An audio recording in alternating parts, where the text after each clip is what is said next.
Hey, what's up, guys? Welcome back. Today we are looking at setting. Right? Hopefully, you know what a setting is. Every movie has one, every story has one, everything that you read or watch has a setting. Now, the setting helps create the mood of the story, it influences how the readers feel about the text. I'm going to give you an example to show you how much a setting might affect the mood of a story. So imagine a story about a girl and a boy playing hide and seek. Pretend that the conflict of the story is that no matter how hard the girl tries to find the boy, she can't, no matter how hard she looks. Now, the setting of the story would probably play a pretty big impact on the mood or how the reader feels about what's going on in the text. So, if the story takes place at a candy shop in the middle of the day, it might have a happier, playful mood. But if the ends up taking place in a cemetery in the middle of the night, the mood might be a little more frightening or horrific. Now, make sure being able to identify when and where the story is taking place is a pretty basic reading comprehension skill.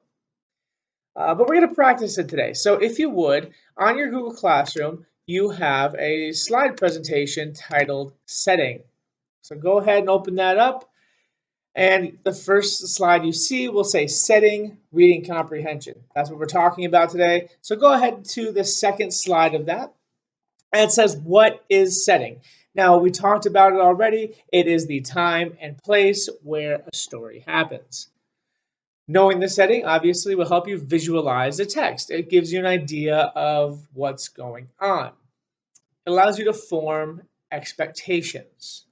So if a story takes place in the 1700s, obviously you're not going to see a car or a phone or anything like that. So go to the next slide. So how to determine the setting. Now the narrator might come out and just straight up tell you what the setting is and where the story is taking place. But sometimes you have to determine the setting based off of various clues. So if they don't tell you what it is, if they don't outright tell you this happened in 1996 in Glendale, Arizona, you might have to use some like more broad statements. So if the exact date is not listed, it's okay to say something like in modern times, the recent past, the distant past, or the distant future, whatever, right? So I want you guys to practice with me. You're going to go to the next slide. It says example, and the first sentence is Jake hopped on his horse and trotted around the stables. Now I want you guys to really quick. You're going to read that, and then you're going to walk through the answers with me. At the bottom of that slide, it says when and where is the story taking place, and explain your answer. So if you would go ahead and pause the video now and write down your answer. Great. So I say that this story is taking place in the past, probably somewhere in the late 1800s on a ranch near a train station. Now, why do I think that, right? I believe that because the train whistle seems important to Jake. There are no cars, and Jake is selling horses. So we can kind of give a general idea of what time period this setting is. Now go to the next slide. Just really quickly, we're going to review. Remember that the setting is the time and place. Always look for clues as to where and when the story is happening, even if it is not clearly stated.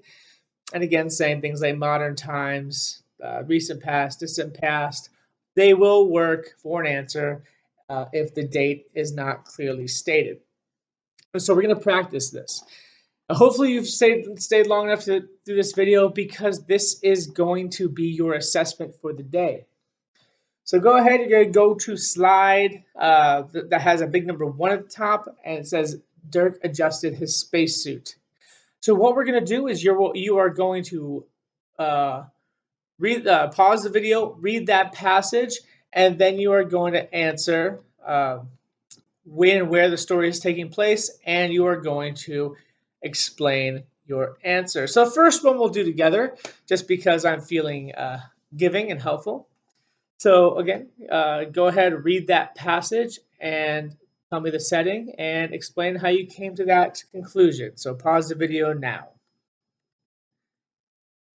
Fantastic. All right. Well, the story is obviously taking place on a spaceship in the distant future. Now, this is happening because there is advanced technology and they're on a spaceship. Pretty straightforward, pretty easy. Great.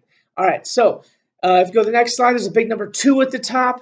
We're going to do the same thing for the next couple. I'm not going to give you the answer, though. So, make sure you pause the video and read the number 2 passage. Give me the setting and explain your answer. So, pause the video and do that now.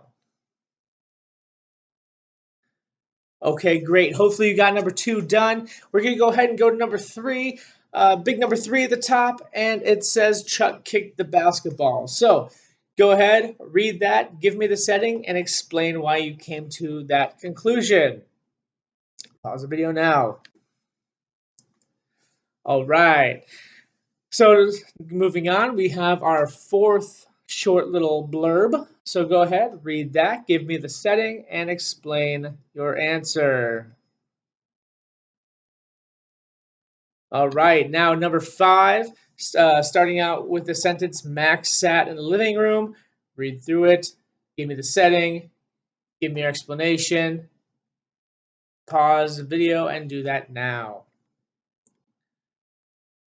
All right, guys, well, that's all I have for you today. Hopefully you have a little bit more of a understanding of what setting is. I'm pretty sure you guys had a little bit of knowledge of it before, but hopefully this really kind of solidified it in your mind. So until next time, we'll see you guys later.